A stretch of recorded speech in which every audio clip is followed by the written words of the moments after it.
Hello guys! Today, we are going to make 90-cent original egg bread. This is my grandfather's recipe. He used to sell this on the streets of Korea for a living. And now, I'm going to share with you how he made the best egg bread for 40 years. First, we need eggs. We're gonna be using 3 eggs today. Crack the eggs into a bowl like so, and then add a little bit of salt and pepper. A little goes a long way when it comes to seasoning, so just be careful not to add too much. Then, we're gonna mix it all together. The quality of your eggs really matters when it comes to making egg bread, so try to use the freshest eggs that you can find.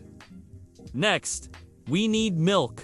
We're gonna be using 1 cup of whole milk. You can use light milk if you want, but I recommend using whole milk for the best taste and texture. Then we're gonna pour the milk into the eggs and mix them all together. After that, we need some flour. We're gonna be using 2 cups of all-purpose flour, and then we need some sugar. We're gonna be using 2 tablespoons of sugar. This is what's gonna make our bread taste delicious and fluffy. Then add the flour and sugar into the milk and egg mixture and start mixing them all together. Keep mixing until you get a dough like this. If it's too dry, then add a little bit more milk. If it's too wet, then add a little bit more flour. You want to keep kneading the dough until it's smooth and elastic. This is the most important part of making egg bread, so don't rush it. Then we need to let the dough rest. Cover it with a damp cloth and let it rest for 10 minutes. While the dough is resting, we can prepare the pan. We're going to be using a non-stick frying pan. Add a little bit of oil into the pan and heat it on medium heat. After the dough has rested, we can start rolling it out. Roll the dough out into a sheet like this. Then roll it up tightly and tuck it in so it doesn't unravel. After you've rolled out all the dough, you should have 8 pieces. Then we're going to roll each piece out individually. Again, tuck it in so it doesn't unravel. Then we're going to roll it out one more time. This is what your final piece should look like. Now, we can start frying the egg bread. Gently place the egg bread into the hot pan. Cook it on medium heat for 3 to 4 minutes. Make sure not to overcook it or else it will become dry and hard.